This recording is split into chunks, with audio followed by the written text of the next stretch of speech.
আসসালামু আলাইকুম বন্ধুরা, কেমন আছো তোমরা সবাই? আশা করি খুব ভালো আছো। আমি চলে এসেছি তোমাদের সঙ্গে আবার একটা নতুন রান্নার ভিডিও শেয়ার করতে।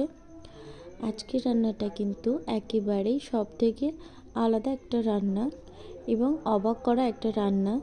তোমরা দেখছো এখানে আজকে রান্নাতে আছে মানকচু। হ্যাঁ, সাধারণত মানকচু কিন্তু সবাই খায় না, কিন্তু একবার যারা মানকচু খেয়েছে তারা জানে এটা কতটা টেস্টি একটা খাবার। মানকচু কিন্তু সিদ্ধ করে কাঁচা লঙ্কা কাঁচা পেঁয়াজ দিয়ে তোমরা আলু মাখার মতো করে মাখা করে গরম ভাতে খেতে পারো, একদমই গলা ধরবে না। খুবই টেস্টি একটা খাবার, আমার তো খুব ভালো লেগেছিল। এমনকি তোমাদেরকে এটাও বলে দিই যে আজকে যে মানকচুটা আমার আব্বু এখানে কাটছে সেটা কিন্তু আমার পিসি এনেছিল। তো এইটাকে খুব সুন্দর করে দেখছো গোটা গোটা সাইজ করে কেটে নিয়েছে। তো কেটে নেওয়ার পরে ভালো করে ধুয়ে নিতে হবে। আজকে আমাদের বাড়িতে চুনো মাছও রান্না হয়েছিল। তো এখানে দেখছো রুই মাছের দাগা আছে, আর এর সঙ্গে একটু মাছের ডিমও ছিল। মাছের ডিমটা আমি খুব খেতে ভালোবাসি, সেই জন্য যখনই মাছের বাজারে যাওয়া হয় আমার জন্য আলাদা করে মাছের ডিম নিয়ে আসা হয়। তো মাছগুলোকে ভালো করে লবণ ও হলুদ মাখিয়ে রেখে ছ্যাঁকা তেলে ভেজে নিতে হবে। আমি এখানে একটু সাদা তেল দিয়ে দিয়েছি, তোমরা চাইলে সর্ষের তেল দিতে পারো, কোনো সমস্যা নেই। এরপরে মাছগুলো ভালো করে এপিট ওপিট করে লাল লাল করে কিন্তু ভেজে নিতে হবে। তোমাদেরকে আরও একটা ট্রিট আমি বলে দেই, আজকে যে মানকচুটা আমি রান্না করেছি, তোমরা যারা বাড়িতে সবাই চিকেন রান্না করে, তো সাধারণত চিকেন রান্না করার সময় চিকেনটা সেদ্ধ হতে সময় লাগে, একেবারেই সময় লাগবে না।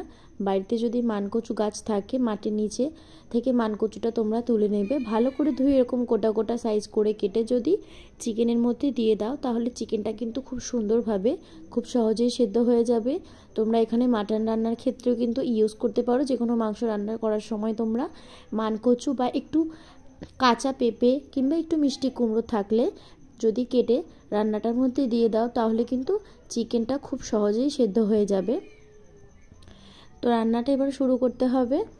যারা যারা আমার ভিডিওটা দেখছো অবশ্যই একটি লাইক করে দিও, আর চ্যানেলে যদি নতুন বন্ধু হয়ে থাকো আবারও নতুন কোনো ট্রিট আর সুন্দর সুন্দর রান্নার ভিডিও পেতে আমার চ্যানেলটি সাবস্ক্রাইব করে পাশে থেকো। অবশ্যই ভিডিওতে একটি লাইক করবে, কমেন্ট করে জানিও আমার রান্নাটা কেমন লাগলো।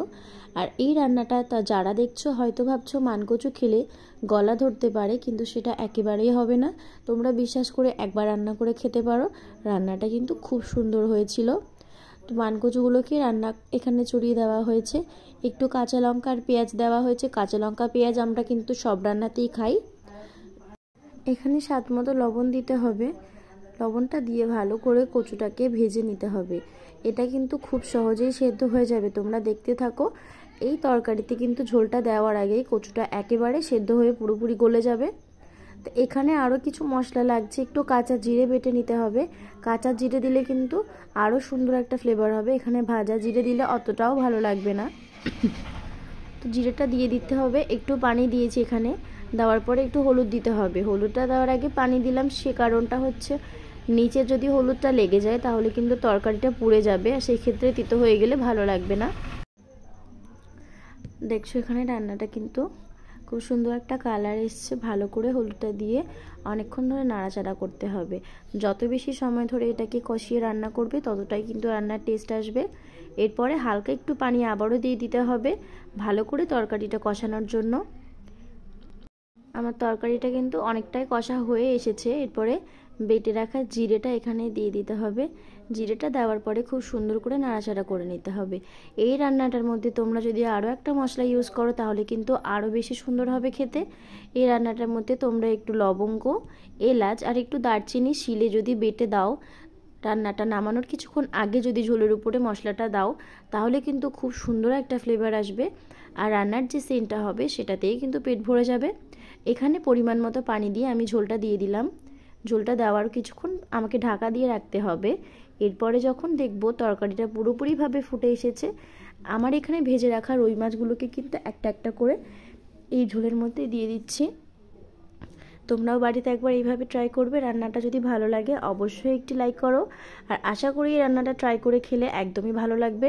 আর দেখছো এখানে কচুটা কিন্তু প্রায় 50% সেদ্ধ হয়ে গেছে, এটা একেবারেই সেদ্ধ হয়ে যাবে। আর গলা ধরা নিয়ে তো একেবারেই টেনশন নেই। তো কালকে আবার নতুন ভিডিও নিয়ে আসবো। সবাই ভালো থেকো, আজকের মতো খোদা হাফিজ।